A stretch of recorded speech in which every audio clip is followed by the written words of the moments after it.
नमो नमः। अभी हम भर्तृ द्वारा रचित नीति शतक के कर्म पद्धति पढ़ेंगे। कर्म पद्धति क्या है? कर्म, जैसे एक पद्धति में भर्तृ ने कहा है कि भाग्य भाग्य प्रबल होता है, कर्म कुछ नहीं होता। इसमें भर्तृ ने कहा है कि कर्म ही सब कुछ है और कर्म से ही भाग्य बनता है। हमारे पूर्व जन्म के जो कर्म होते हैं उनसे हमारे अगले जन्म का भाग्य बनते हैं। तो इसलिए कर्म करने चाहिए, श्रेष्ठ कर्म करेंगे हम तो ही हमारा भाग्य अच्छा होगा। और जो भाग्य में होता है वो तो हमने पढ़ ही लिया भर्तृ का कि जो भाग्य में होता है वो होना ही होता है। तो इसमें श्लोक देखिए कि नमस्यामो देवान ननु हत विधैर्स्ते अपि वसगा विधिर्वंदः सो अपि प्रतिनियत कर्मैक फलद फलम कर्मायतम यदि किम अमरै किंच विधिना नमस्तत् कर्मेभ्यो विधिर अपि न येभ्य प्रभवति। यहाँ पर नीति शतक में भर्तृ कह रहे हैं कि भाग्य को पराजित करने वाले कर्म को नमस्कार है। यहाँ पर कर्म को नमस्कार किया जा रहा है जो भाग्य को भी पराजित कर देता है, भाग्य को भी हरा देता है। कर्म कैसे? देखिए, नमस्यामोपि देवान, हम देवान ननु निश्चय ही हम देवताओं को नमस्कार करते हैं, हम देवताओं को नमस्कार करते हैं। किंतु हत विधेर अपि ते अपि वसगा, वे ते अपि वे देवता भी हत विधेय वसगा उस विधाता दुष्ट विधाता के बस में होते हैं। वो देवता भी उस दुष्ट विधाता के बस में होते हैं। विधिर बंधः सोअपि, और वस्तुतः विधाता ही वंदनीय है, विधाता ही वंदनीय है, क्योंकि हम देवताओं को नमस्कार करते हैं और देवता विधाता के वश में है तो उस विधाता को नमस्कार है। प्रतिनियत कर्मैक फलदः, किंतु वह भी प्रतिनियत निश्चित कर्मों के अनुसार ही फल देने वाला है। वह विधाता भी, विधाता हम किसको कहते हैं? ब्रह्मा, जो सृष्टि की रचना करते हैं। तो वह विधाता भी कर्म के, निश्चित जो कर्म है हमारे पिछले, उनके अनुसार ही फल देता है। तो फल हमें किसके अनुसार मिलता है? हमारे कर्मों के अनुसार। फलम कर्मायतम यदि, यदि फल कर्मों के अधीन है तो किम अमरई, तो देवताओं से क्या? तो फिर तो देवताओं की वंदना नहीं करनी चाहिए। किंच विधिना, किंच विधाता से क्या? उस विधाता का भी वंदना नहीं करनी चाहिए, नमस्कार नहीं करनी चाहिए। कर्मेभ्यो नमस्तः, उन कर्मों को नमस्कार है। विधिर अपीर न येभ्य प्रभवति, उन कर्मों को ही नमस्कार है जो उस विधाता के भी विधाता भी उन कर्मों के अधीन है। तो उन कर्मों को नमस्कार है। विधाता भी नहीं वे प्रभवति, विधाता भी उन कर्मों के अधीन है। उन कर्मों के अधीन कौन है? विधाता। तो सबसे श्रेष्ठ हो गया हमारा कर्म।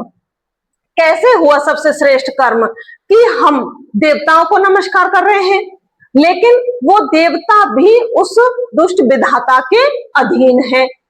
विधाता के अधीन तो विधाता को नमस्कार करना चाहिए, लेकिन वो विधाता भी हमारे जो कर्म है, हमारे जो निश्चित कर्म है, उन कर्मों के अनुसार ही हमें फल देते हैं। तो फिर तो विधाता की वंदना नहीं करनी चाहिए, तो हमें उन कर्मों की वंदना करनी चाहिए, उन कर्मों को नमस्कार करना चाहिए जिनके अधीन देवता भी है, विधाता भी है और वो कर्म ही वंदनीय है। उन कर्मों को नमस्कार है जिनसे हमारा भाग्य बनता है। तो यहाँ पर इस श्लोक में उन कर्मों को नमस्कार किया गया है जो हम जो कर्म करते हैं उससे हमारा जो भाग्य बनता है। हमने पिछले जन्म में जो कर्म, जन्म जन्मांतर के हमारे जो कर्म होते हैं वो सब मिलकर हमारा अगले जन्म में भाग्य बनता है। और भाग्य भाग्य अच्छा बुरा जैसा भी हमारा भाग्य बनता है वो हमारे पिछले जन्मों के कर्मों से बनता है। इसलिए हमें क्या करने चाहिए, अच्छे कर्म करने चाहिए जिससे हमारा अगला जन्म अच्छा हो। जैसे देखा होगा कई बार कहते हैं किसी से कि अरे तुमने बुरे कर्म करके इस जन्म को मत बिगाड़ो, अगला जन्म सुधर जाएगा, अच्छे कर्म कर लो। तो इसीलिए कहते हैं कि कर्म हमें श्रेष्ठ करने चाहिए जिससे हमारा भाग्य अच्छा बनता है, और अच्छे भाग्य होगा तो हम दुख नहीं पाएंगे अगले जन्म में। अच्छा परिवार मिलेगा, शिक्षा मिलेगी, समृद्धि मिलेगी। और अगर हमारे बुरे कर्म हम करेंगे तो हमारा दुर्भाग्य हमारा साथ रहेगा अगले जन्म में। तो यहाँ पर छंद है हमारा शिखरणी। इस श्लोक में शिखरणी छंद है जिसमें 17 वर्ण होते हैं। अब अगला हमारा श्लोक है ब्रह्मा येन कुलाल व त्रिनियमतो ब्रह्मांड भांडोदरे विष्णुर येन दशावतार गहने क्षिप्तो महासंकटे रुद्रो येन कपाल पाणी पुटके विक्षाटनम कारतः सूर्या भ्राम्यति ही नित्यमेव गगने तस्मै नमे कर्मणे। तो यहाँ पर भी कह रहे हैं कि सृष्टि को नियंत्रित करने वाले कर्म को नमस्कार है। बहुत बड़ी हमारी सृष्टि है, बहुत बड़ी। उस सृष्टि को नियंत्रित करने वाले उस कर्म को नमस्कार है, क्योंकि सभी जो मनुष्य हैं वो कर्मों के अधीन है, उनका जो भाग्य है कर्मों के अधीन है। लेकिन हर किसी को इस चीज की जानकारी नहीं होती है, इसलिए मनुष्य बुरे कर्म करता जाता है। झूठ बोलना, बुराई करना, चापलूसी, निंदा करना, दूसरों की चुगली करना, ये सब हमारे जो बुरे कर्म में आता है, और इन्हीं से सब मिलकर के हमारा अगला जन्म का मनुष्य जीवन बहुत ही कठिनाई से प्राप्त होता है। कोई बहुत अच्छे हम कर्म करते हैं तब जाके हमें ये मनुष्य जीवन प्राप्त होता है। तो यहाँ पर कह रहे हैं भर्तृ कि उस सृष्टि को, पूरी सृष्टि को उन कर्मों ने अपने अधीन कर रखा है, उनको नमस्कार है। कैसे? ब्रह्मा येन, क्योंकि भगवान को भी इन कर्मों ने उनके अनुसार फल देने से नहीं छोड़ा है। ब्रह्मा येन कुलाल वत्री नियमतो, जिसने ब्रह्मा को संसार रूपी बर्तन के मध्य, ब्रह्मांड भांडोदरे, संसार ब्रह्मांड रूपी भांडोदर बर्तन के मध्य, कुलाल वत्रीय नियमतो, कुम्हार, कुलाल कुम्हार की तरह नियुक्त किया है। देखिए हम आपको इसका समझाते हैं कि ब्रह्मा की जो उपमा है वो कुम्हार से कैसे दी गई है। जैसे कुम्हार, कभी आपने देखा होगा कि जब कुम्हार बर्तन बनाता है, उसका एक चाक होता है, उसका जो पहिया है वो घूमता है और उस पर जैसी चाहे आकृति के वो बर्तन बना लेता है कुम्हार। जैसी आकृति के, जैसी अपनी उसकी इच्छा होती है वैसी आकृति के, छोटे बड़े और लंबे पतले मोटे, जैसे भी बर्तन वो बनाता है, मटका बनाता है, मटकी बनाता है। तो जैसे कुम्हार अपनी इच्छा अनुसार मिट्टी का जो लोंदा होता है उसको आकृति में ढाल देता है बर्तन की में, वैसे ही ब्रह्मा कर्मों के अनुसार इस संसार के सभी जीवों को उनके कर्मों के अनुसार उसको वैसी ही आकृति में बना देते हैं। उसकी अच्छी आकृति, बुरी आकृति, काला गोरा और उसका अच्छा भाग्य, जैसी भी आकृति होती है उसके कर्मों के अनुसार मनुष्य को ब्रह्मा बना देते हैं। तो इसलिए ब्रह्मा की जो तुलना है वो कुम्हार से की गई है, और बर्तनों से जो है सृष्टि के जो जीव हैं उनकी तुलना की गई है। बर्तनों की तरह सृष्टि के जीवों को अपनी ब्रह्मा उनके अनुसार उनकी आकृति दे देते हैं। किसी को जानवर बनाते हैं, किसी को चिड़िया बनाते हैं, तोता बनाते हैं, किसी को मनुष्य बनाते हैं, तो उसके कर्मों के अनुसार ब्रह्मा उनको उनके शरीर की आकृति दे देते हैं। तो जिस ब्रह्मा को संसार रूपी बर्तन के मध्य सृष्टि के कुम्हार की तरह नियुक्त किया गया है, कुम्हार की तरह ब्रह्मा को बताया गया है। फिर कह रहा है विष्णुर येन दशा अवतार गहने, क्षिप्तो महासंकटे, और भगवान विष्णु को 10 अवतार लेने रूपी कठिन महासंकट में, गहन क्षिप्त गहन कठिन महासंकट में डाल दिया है। जिसने विष्णु भगवान को 10 अवतार लेने रूपी कठिन महासंकट में डाल दिया है।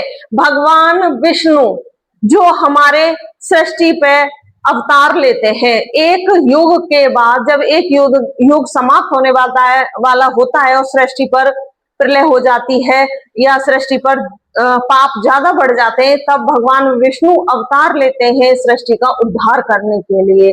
तो भगवान विष्णु को जो पृथ्वी पर अवतार लेते हैं मनुष्य रूप में, वो सब उनके कर्मों के अनुसार उनको अभिशाप मिला हुआ है, इसलिए वो अपने पृथ्वी पर उनको आना ही पड़ता है मानव जीवन लेकर के।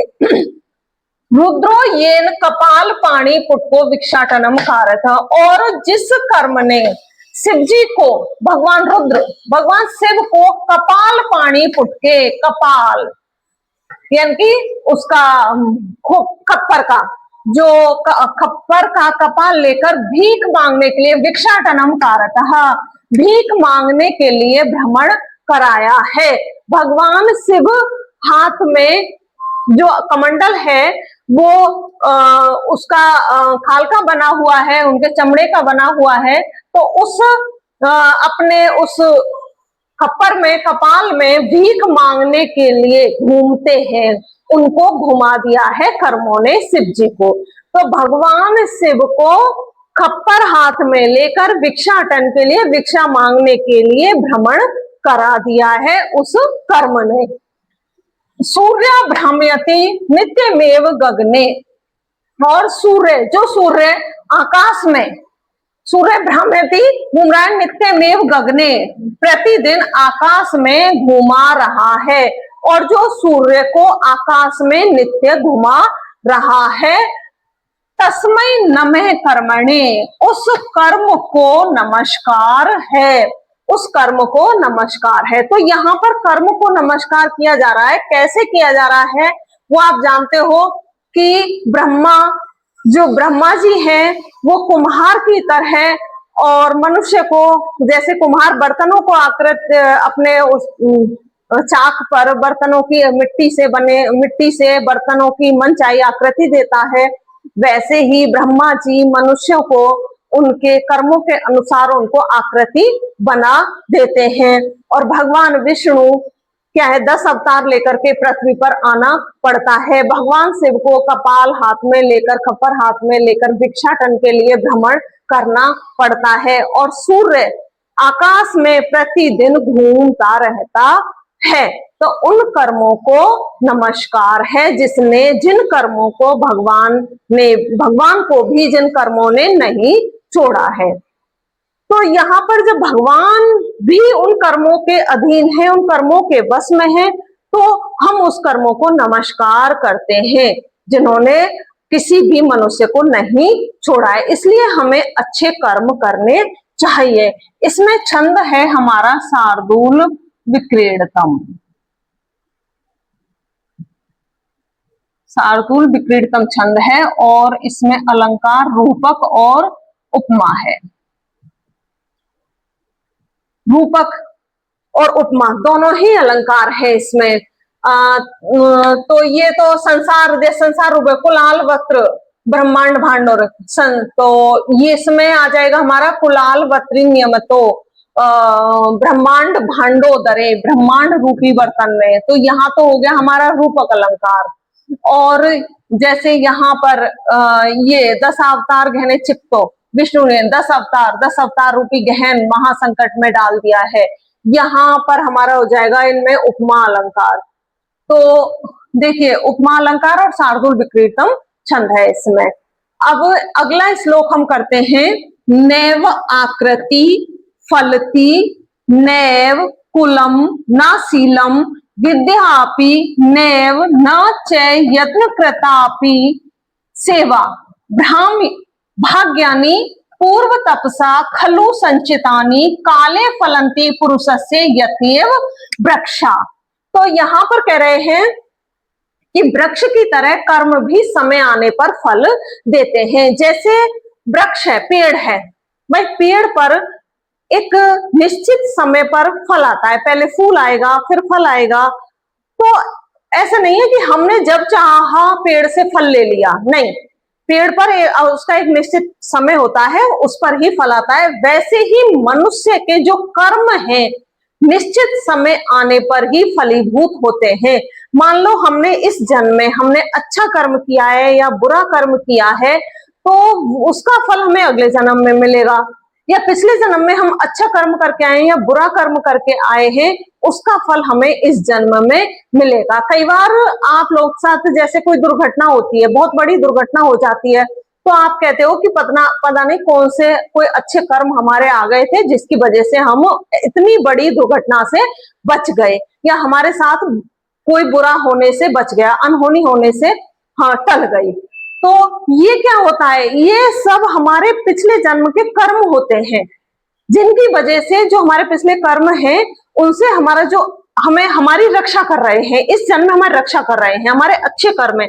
और यदि हमारे कोई पिछले जन्म के बहुत बुरे कर्म होते हैं तो हमारा क्या होगा, बहुत बुरा एक्सीडेंट हो गया, हमारे बहुत नुकसान हो गया या किसी की मृत्यु भी हो जाती है, तो वो क्या होता है, उनके पिछले जन्म के बुरे कर्म होते हैं। इसलिए मनुष्य को सत्कर्म करना चाहिए, अच्छे कर्म करने चाहिए। यही यहाँ पर कह रहे हैं कि नैव आकृति फलती, कि मनुष्य का ना तो सुंदर शरीर, आकृति मतलब उसकी सुंदरता फल देती है, ना तो मनुष्य की सुंदरता फल देती है, सुंदर आकृति फल देती है, ना कुल, ना मनुष्य का अच्छा उच्च कुल फलीभूत होता है, ना शीलम, ना ही मनुष्य का चरित्र फलीभूत होता है, विद्या अपि नैव, और ना ही विद्या फलती है, ना च यत्न कृतापि सेवा, और ना ही प्रयत्न पूर्वक की गई सेवा फलीभूत होती है। भाग्यानि पूर्व तपसा खलु संचितानि, जैसे पूर्व तपसा हमारे जो भाग्य में है, पूर्व जन्म के जो हमारे तप हैं उनसे संचित, पूर्व जन्म के तप रूपी कर्मों से संचित भाग्यानि भाग्य बनता है, काले फलंती समय आने पर वो फलीभूत होते हैं पुरुष के लिए, यथे वृक्षा, जैसे कि वृक्ष, जैसे कि वृक्षों में फल समय आने पर फलीभूत होते हैं, ऐसे ही हमारे पूर्व जन्म के तप से संचित भाग्य भी समय आने पर फलीभूत होता है। देखिए, समय आने पर ही फलीभूत होता है। पूर्व जन्म के संचित हमारे कर्म अच्छे हैं या बुरे हैं, हम पढ़े लिखे हैं, हमारे पास पैसा है, धन दौलत है, हम ऐसो आराम कर रहे हैं, या हम दुख पा रहे हैं, सुख पा रहे हैं, ये सब हमारे पूर्व जन्म के संचित कर्म हैं। तो वृक्ष की तरह समय आने पर ही वो फलीभूत होते हैं। तो यहाँ पर यही बताया जा रहा है कि मनुष्य की जो ना तो सुंदर आकृति, ना उसका चरित्र, ना उसकी विद्या, ना उच्च कुल, और ना ही कोई उसके प्रयत्न पूर्वक की गई किसी की सेवा, ये सभी एक साथ फलीभूत, तुरंत फलीभूत नहीं होते, बल्कि हमारे पूर्व जन्म के संचित जो कर्म हैं उनसे वो समय आने पर फलीभूत होते हैं, उनका फल हमें समय, निश्चित समय आने पर ही मिलता है। यहाँ पर ये भर्तृहरि समझा रहे हैं इसमें, इस श्लोक में, अर्थात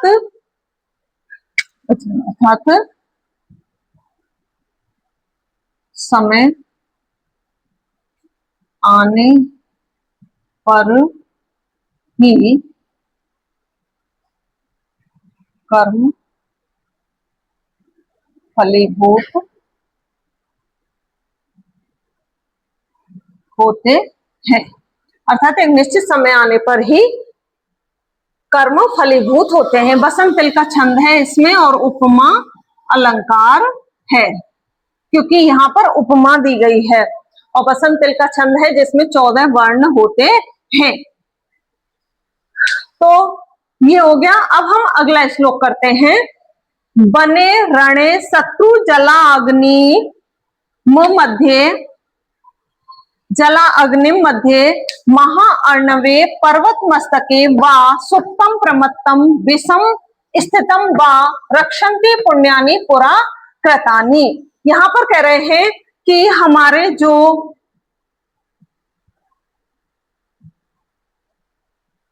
पुण्य सदा हमारी रक्षा करते हैं। हमारे जो पुण्य कर्म होते हैं, पुण्य कर्म क्या होते हैं? अच्छे कर्म। हमारे जो अच्छे कर्म होते हैं वो हमारी हमेशा रक्षा करते हैं, इसीलिए तो अच्छे कर्म करने चाहिए, किसी के साथ बुरा नहीं करना चाहिए। कैसे? देखिए, बने, वन में, रणे, युद्ध में, शत्रु मध्य, शत्रु के मध्य, जल अग्नि, जल और अग्नि के मध्य, बीच में, जल और अग्नि के बीच में, महाअर्णवे, विशाल समुद्र में, पर्वत मस्तके, पर्वत के शिखर पर, सुप्तम, सोए हुए, प्रमत्तम, मतवाले होकर, विषम स्थितम, विषम स्थानों पर भी, रक्षन्ति पुण्यानि पुराकृतानि, हमारे पुराकृतानि, पूर्व जन्म के या पूर्वकृत हमारे जो संचित कर्म है, पुण्य है, रक्षन्ति, वो रक्षा करते हैं। पूर्व जन्म में किए गए हमारे पुण्य हमारी रक्षा करते हैं।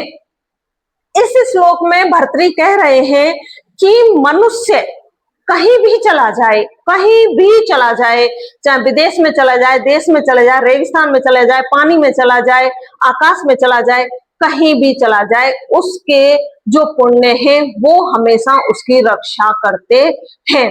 कैसे? तो यही यहाँ पर कह रहे हैं कि बने, वन में, रणे, युद्ध में, शत्रु के बीच में, जल में के बीच में, अग्नि में, चाहे आग में जल जाए, चाहे महाअर्णवे और अग्नि में, जल में, और विशाल समुद्र में, महाअर्णवे विशाल समुद्र में, पर्वत की चोटी पर सोए हुए, मतवाले होकर के, विषम स्थिति और विषम स्थानों पर, पुराकृतानि, पूर्व में किए गए हमारे पुण्य जो है, रक्षन्ति, हमारी रक्षा करते हैं। पूर्व में किए गए पुण्य हमारी रक्षा करते हैं।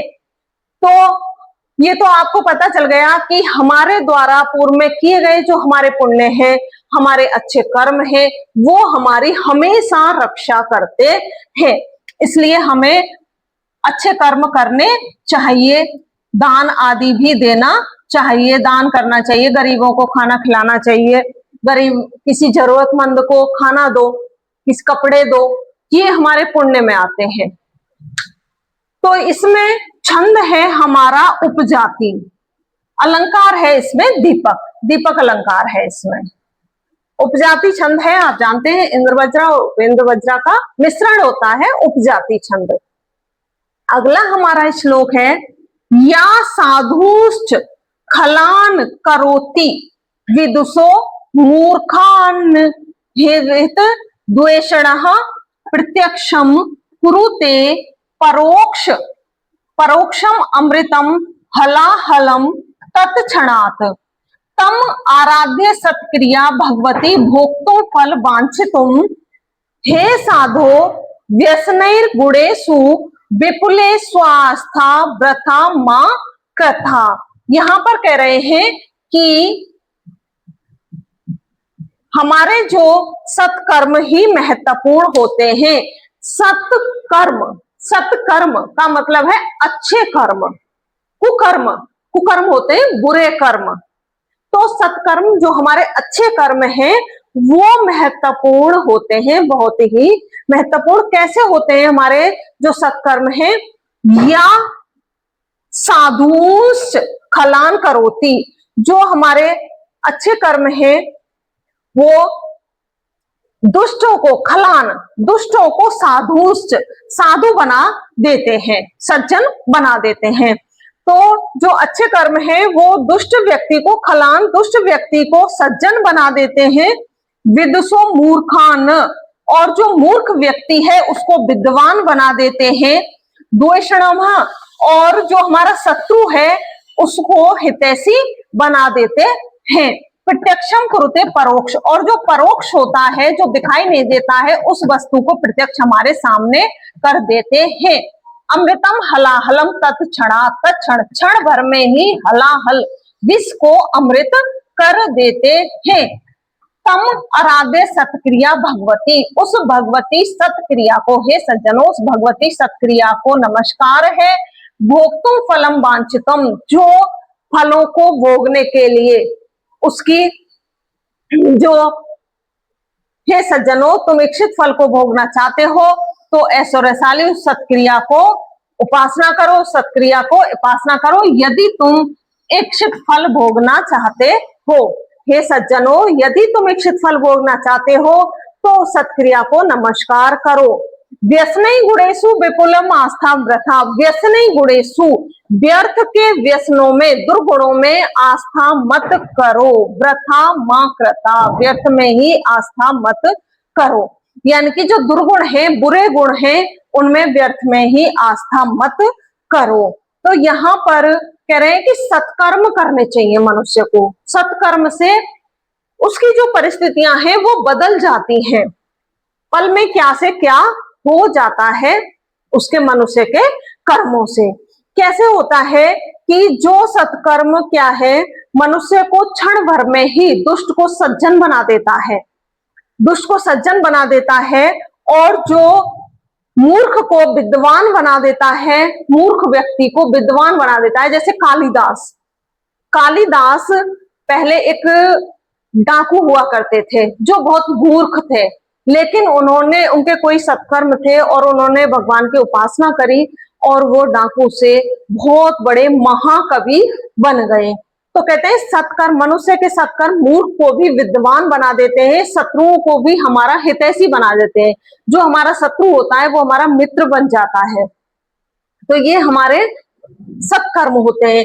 और हलाहलम विष अमृतम, विष, जो हमारा विष है वो अमृत बन जाता है। जैसे मीरा, मीरा भगवान कृष्ण की भक्त थी, उसको राणा जी ने विष का प्याला दिया, लेकिन वो प्याला उसके लिए अमृत बन गया। तो उसके कोई कर्म थे, अच्छे कर्म थे, भगवान की भक्त थी, इसलिए उसको विष भी अमृत बन गया।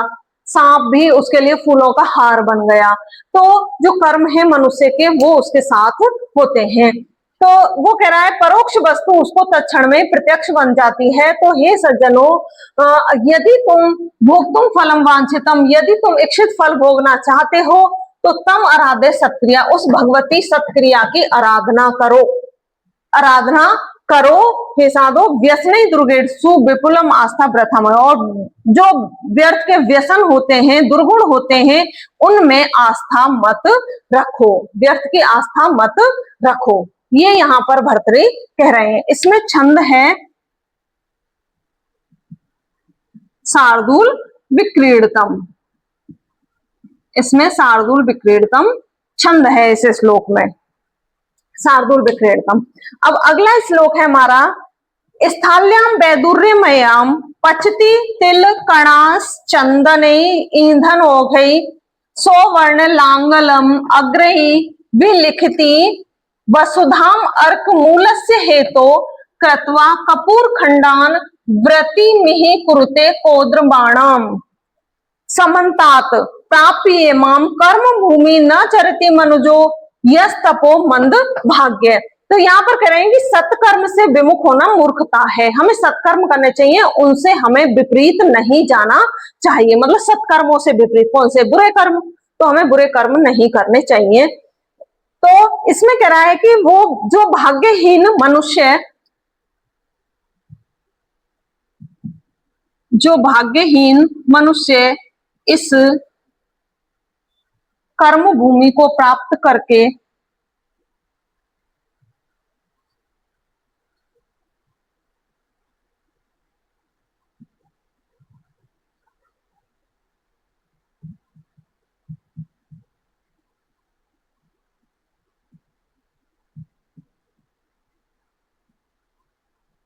सत्कर्म नहीं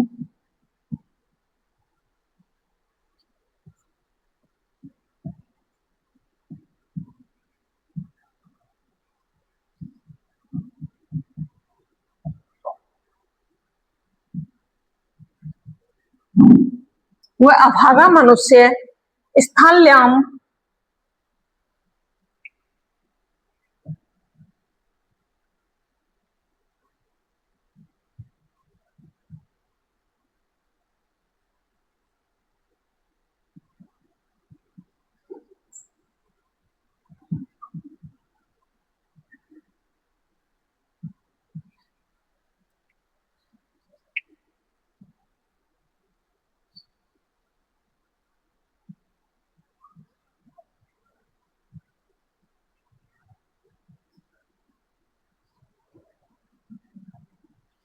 चंदन के ईंधन से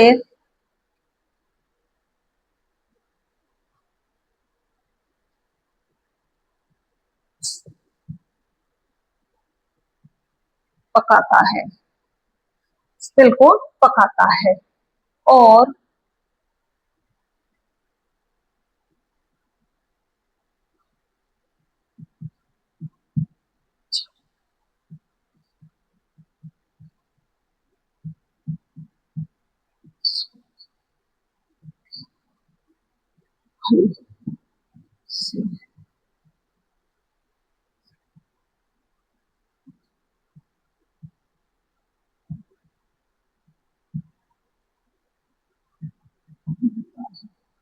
भूमि को खोदता है।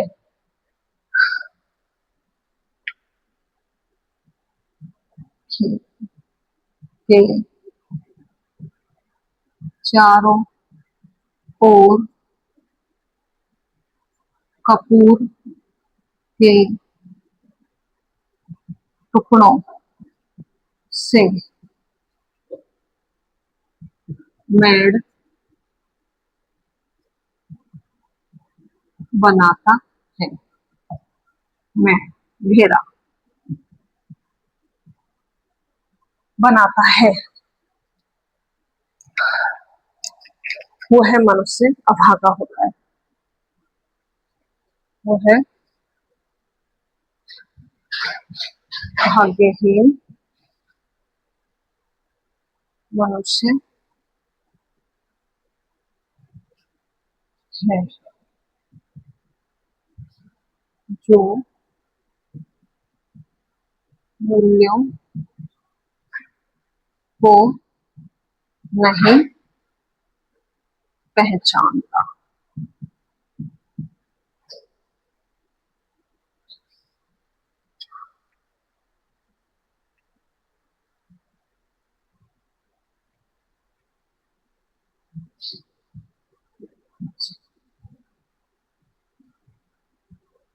नहीं करता।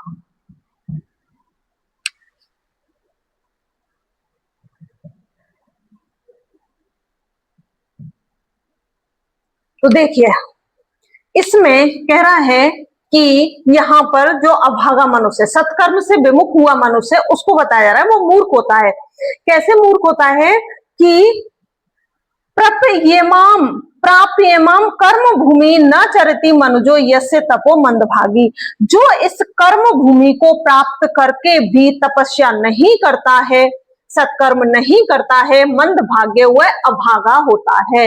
इस कर्म भूमि को, जो मनुष्य जीवन हमें बहुत मुश्किल से मिलता है, बहुत अच्छा कर्म करते हैं हम तब जाके मनुष्य जीवन मिलता है, और इस जीवन में भी यदि हम अच्छे कर्म नहीं करेंगे तो हम अभागी होंगे, भाग्यहीन होंगे। तो ये कह रहा है कि जो अभागा मनुष्य होता है वो क्या करता है, स्थाल्याम वैदुर्यमयाम, वैदुर्य मणि, जो वैदुर्य मणि, एक वैदुर्य मणि होती है, बहुत ही कीमती धातु होती है, बहुत कीमती मणि होती है, जिसकी स्थाल्याम थाली में यानी कि बर्तन में, वैदुर्य मणि के बर्तन में चंदन ईंधन हो गई, चंदन के ईंधन से यानी कि चंदन की लकड़ियों से तिल कणान पचती, तिलों को पकाता है। तो अभागाई मनुष्य तो होगा कि भाई तिल एक बर्तन में साधारण लकड़ियों से पकते हैं, उन तिलों को वो वैदुर्य मणि की जो बर्तन में और चंदन की लकड़ियों से पकाता है, चंदन की लकड़ियों से जो बहुत ही कीमती होती हैं। फिर कह रहा है कि सौवर्ण लांगल अग्रे लिखती वसुधाम अर्क मूलस्य हेतु। अर्क, अर्क आया है यहाँ आक, आक आप लोग जानते होंगे, आक, आक धतूरा, जैसे आक जिसमें छोटे छोटे सफेद फूल आते हैं और जिसमें रुई सी निकलती है, वो आक का पौधा होता है। उस आक जो यूं ही जंगल में उपज जाते हैं, जो वैसे ही आ जाते हैं वो, तो उस आक की जड़ के लिए मनुष्य, अभागा मनुष्य उस आक की जड़ के लिए भूमि सौवर्ण लांगल अग्रही लिखती वसुधाम, सौवर्ण सोने के हल से सोने के हल की फाल से वसुधाम विलखती, भूमि को खोदता है। आंख की जड़ जो यूं ही उखड़ने पर आ जाएगी, उससे क्या कर रहा है, सोने के हल से उस भूमि को खोद रहा है। एक छोटी सी तुच्छ वस्तु के लिए इतनी कीमती धातु का उपयोग कर रहा है। कृत्वा कपूर खंडान व्रति में ही क्रूते कौंदमाणा को कौद्रमाणाम, कौद्रबाड़ा यानी कि खेत, व्रति में ही खेत के चारों ओर कौद्र यानी कि जो एक मेड़ बनाई जाती है, चारों ओर एक किनारे पर मेड़ बनाई जाती है, उसको किससे बना रहा है, कपूर खंडान, कपूर के टुकड़ों से। कपूर के टुकड़ों से खेत के चारों ओर कौद्र बना रहा है, मेड़ बना रहा है। तो वो अभागा ही मनुष्य होता है, भाग्यहीन मनुष्य होता है, जो मूल्य को नहीं पहचानता है और अच्छे कर्म नहीं करता है, श्रेष्ठ कर्म नहीं करता है, वो दुर्भाग्यशाली होता है। तो दुर्भाग्यशाली जो मनुष्य है वो अच्छे कर्म नहीं करता, बुरे कर्म करता है और वो मूर्ख होता है, मूर्ख होता है, उसकी मूर्खता दिखती है। तो यहाँ पर व्यक्ति की मूर्खता ही तो है जो जो वैदुर्य मणि की थाली में और चंदन की लकड़ियों से तिल को पका रहा है, और जो सोने के हल से आंख के जड़ के लिए भूमि को खोद रहा है, और खेत के चारों ओर जो कपूर के टुकड़ों से मेड़ बना रहा है, बाड़ा बना रहा है, वह मूर्ख व्यक्ति होता है, अभागा होता है, उसके बुरे कर्म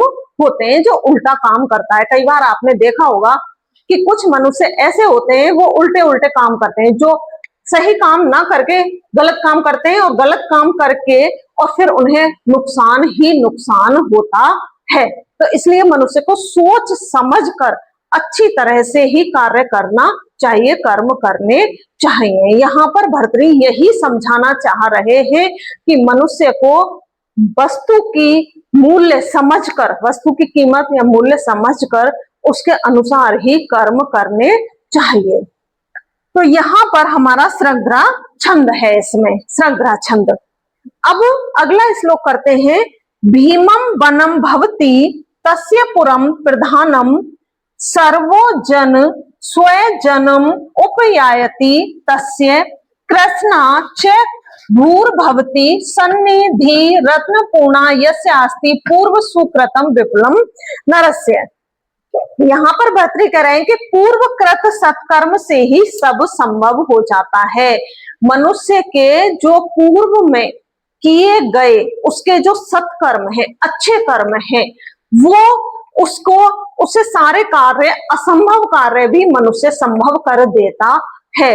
कई बार देखा होगा आपने कि आपके लिए कोई कार्य बहुत कठिन लग रहा है, लेकिन कहते हैं ना, ईश्वर की कृपा थी कि हमने वो कार्य पूर्ण कर लिया। तुम पर्वत पर चढ़ रहे हो, बहुत ऊंचे पहाड़ पर तुम चढ़ रहे हो, और वो चढ़ना तुम्हारे लिए बहुत असंभव है। तो कई बार वैष्णो देवी जाते हैं, हम पैदल ऊपर चढ़ते हैं, तो क्या होता है, कहते हैं कि देवी माँ की मेहरबानी थी कि हम ऊपर सही सलामत बिना कुछ हुए हम ऊपर चढ़ गए और दर्शन करके आ गए। तो ये क्या होते हैं, मनुष्य के सत्कर्म होते हैं, जिनकी वजह से वो अपने कार्य में सफल होता है। या कोई व्यापार कर रहा है और व्यापार में उसको बहुत अधिक उन्नति होती है और उसका काम आगे बढ़ता जाता है, बढ़ता जाता है, तो ये मनुष्य के अच्छे कर्म होते हैं, जिनकी वजह से उसका व्यापार आगे बढ़ रहा है। और यदि मनुष्य के बुरे कर्म होंगे तो उसका जो व्यापार शुरू करेगा उसमें नुकसान ही नुकसान होगा, व्यापार ठप बैठ जाएगा। तो इसलिए मनुष्य को अच्छे कर्म करने चाहिए। यहाँ कह रहा है, जिस मनुष्य का पूर्व पुण्य प्रचुर मात्रा में हो, वह मनुष्य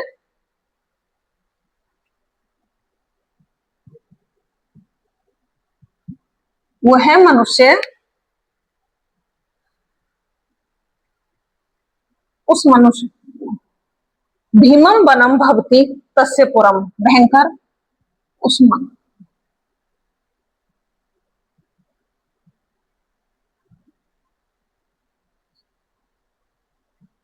मनुष्य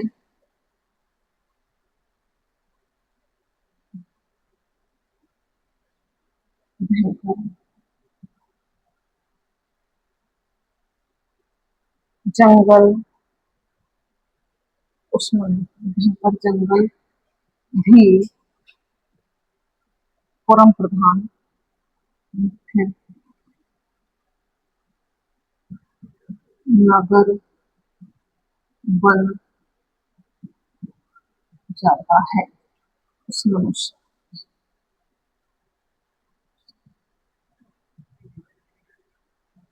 उसके लिए भयंकर जंगल भी मुख्य नगर बन जाता है। सर्वोजन स्व सभी मनुष्य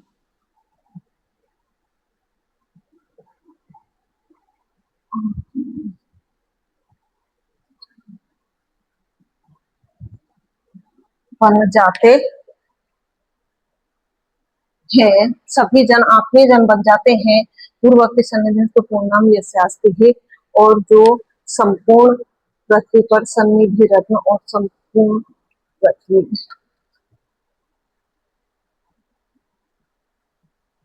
संपूर्ण पृथ्वी रत्नों से परिपूर्ण हो जाती है, के लिए संपूर्ण पृथ्वी पर उन रत्नों से परिपूर्ण हो जाती है, जिसके सुकृतम से, जिस मनुष्य के अच्छे कर्म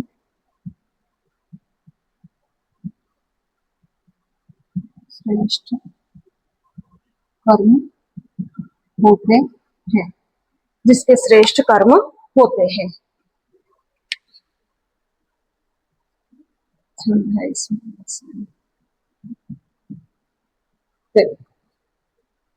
तो देखिए इस श्लोक में क्या कह रहा है कि जो मनुष्य पूर्व में किए गए जो उसके सत्कर्म होते हैं वो प्रचुर मात्रा में हो, पूर्व कृत पुण्य यदि मनुष्य के प्रचुर मात्रा में है, पूर्व सुकृतम विपुलम नरस्य, जिस मनुष्य के पूर्व में किए गए अच्छे कर्म बहुत अधिक मात्रा में हो या शास्त्री बहुत अधिक मात्रा में हो, तो उस मनुष्य के लिए भीमम वनम भयंकर जंगल भी तस्य पुरम प्रधानम मुख्य नगर भवती बन जाता है। उसके लिए जो भयंकर जंगल है, बहुत गहरा जंगल है, वो भी मुख्य नगर जैसा बन जाता है।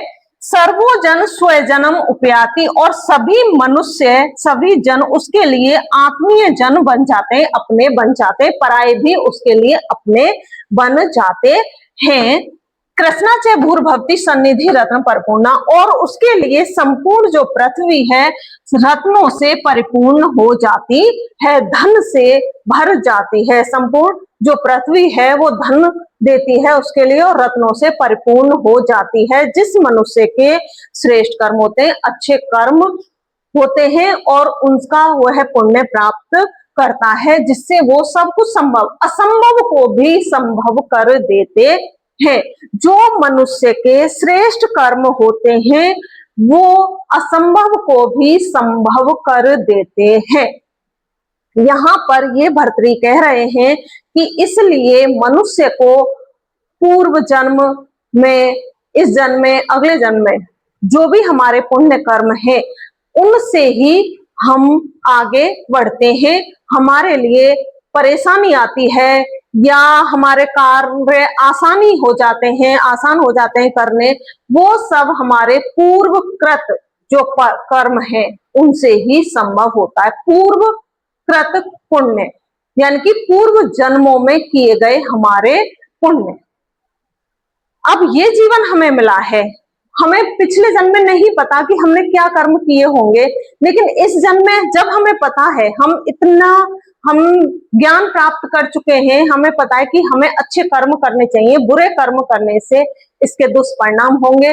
तो इसलिए मनुष्य को ये ज्ञान प्राप्त करके और श्रेष्ठ कर्म करने चाहिए, जिससे अपना अगला जन्म सुधार सके, अगला जीवन अच्छा हो सके। क्योंकि जिसके जो भाग्यशाली कौन होता है? जिसके अच्छे कर्म होते हैं। अच्छे कर्मों से ही हम भाग्यशाली बनते हैं, और भाग्यशाली जब हम होते हैं तो हमारे सभी असंभव कार्य संभव हो जाते हैं। कहते हैं ना, होत बिरवान के चीखने बाद, यानी कि जो होना होता है वो होकर ही रहता है, और जो नहीं होना है वो नहीं होगा, चाहे मनुष्य कितने भी प्रयत्न कर ले। इसमें जो छंद है वो है बसंत तिल का, बसंत तिल का छंद, जिसमें 14 वर्ण होते हैं। तो इस कर्म पद्धति में कम। अब देखिए आपने, ये हमने पूरी कर्म पद्धति पढ़ ली है। अब हम यही निष्कर्ष निकालते हैं इसका कि मनुष्य को सबसे श्रेष्ठ जो है अच्छे कर्म करने चाहिए। देखिए परोपकार है, विद्या है, सत्कर्म है, और जितने भी हमारी जो हमने पद्धति पढ़ी है, विद्वत पद्धति, मूर्ख पद्धति, इन सब में जो श्रेष्ठ है वो है कर्म पद्धति, सत्कर्म। सत्कर्मों से ही हमारा भाग्य अच्छा बनता है, हम विद्वान बनते हैं, परोपकारी बनते हैं, ज्ञानवान बनते हैं, सब हम अच्छे कर्मों से ही बनते हैं। तो यही इसमें नीति शतक में भर्तृ ने यहां पर बताया है। अब जैसे हम पहाड़ पर चले जाएं विशाल, या हम जैसे समुद्र में डूब रहे हैं, कहते हैं ना कई बार हम नाव में नदी तैर कर पार कर रहे हैं नाव से, लेकिन क्या होता है कि अचानक से बहुत सारा पानी आ जाता है और हमें नाव बहने लगती है, हम ईश्वर को याद करते हैं। तो ईश्वर को याद करते हैं, ईश्वर हमारी मदद करता है।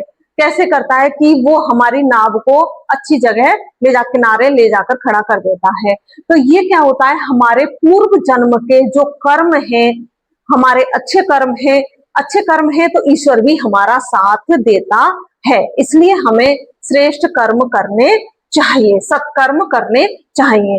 ये हमारी भर्तृ की नीति शतक हमने पूर्ण कर ली। अब आगे हम अगला कुछ अगले नई पढ़ेंगे। इसके लिए धन्यवाद।